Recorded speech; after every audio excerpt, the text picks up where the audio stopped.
Welcome to the Healing Room, Valentine's Day special, Healing Before Committing with Elder Ron and Dr. Carol Peoples. Welcome to the Healing Room.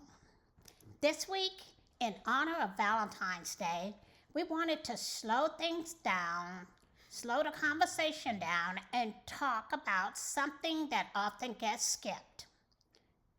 What should happen before anyone ever says I do? This conversation is rooted in the message of my upcoming book, Single to One. And it's centered around this one simple truth: healing must come before committing. This isn't just for singles, it's for married couples, those dating, those healing, and those who are still discerning what love should look like when it's healthy.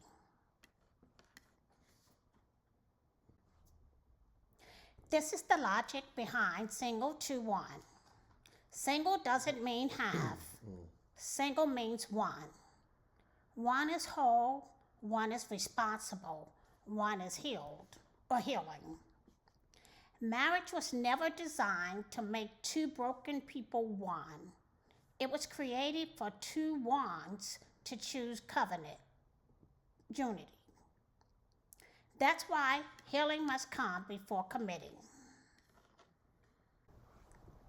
When you hear the phrase healing before commitment or committing, what does that mean to you, especially as a husband?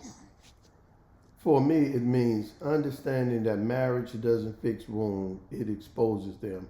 If I hadn't dealt with my own healing, those unhealed places would have shown up how I loved and how I listened and how I responded. And that's so important because so many people think commitment will calm pain, when in reality, it brings it closer to the surface. One of the things I often say is that commitment doesn't erase wounds, it reveals them. Did you experience that in our marriage? Yes, commitment magnifies what's already there. You can't hide behind distance anymore.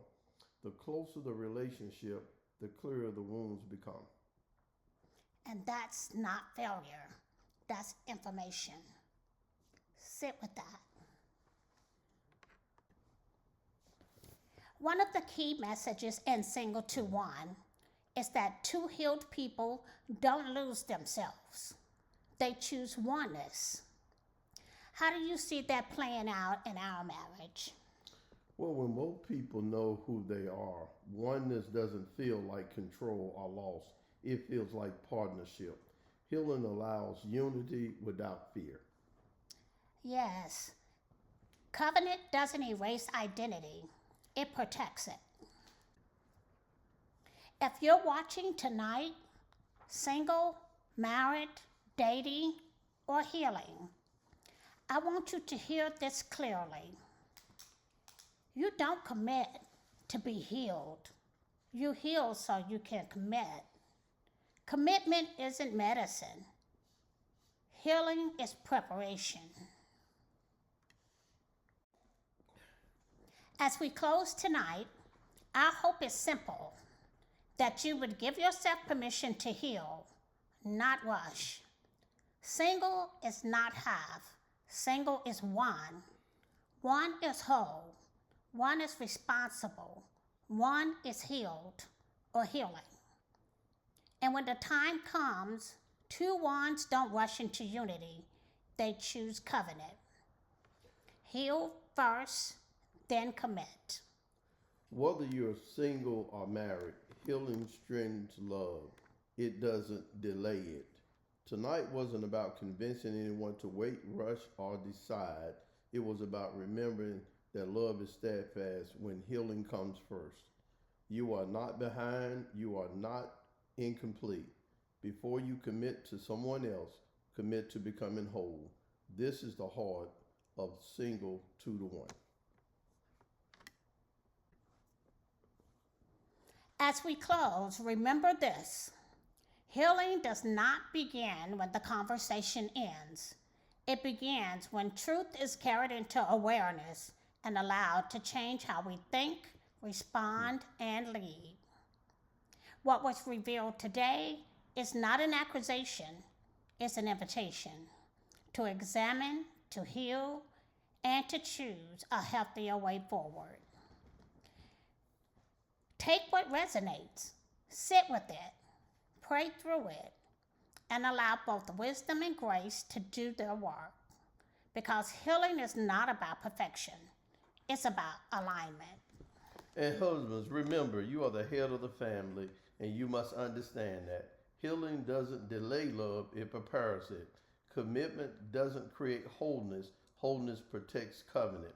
So, wherever you are in your journey, single, dating, or married, choose healing first. Because next week we will be discussing unhealed trauma bleeding into others. Single is not half, single is one. And when the time comes, two wands don't merge wounds, they choose covenant. Thank you for sitting with us in the healing room. Until next time, stay honest, stay anchored, and keep choosing healing, because every story deserves healing here in the healing room.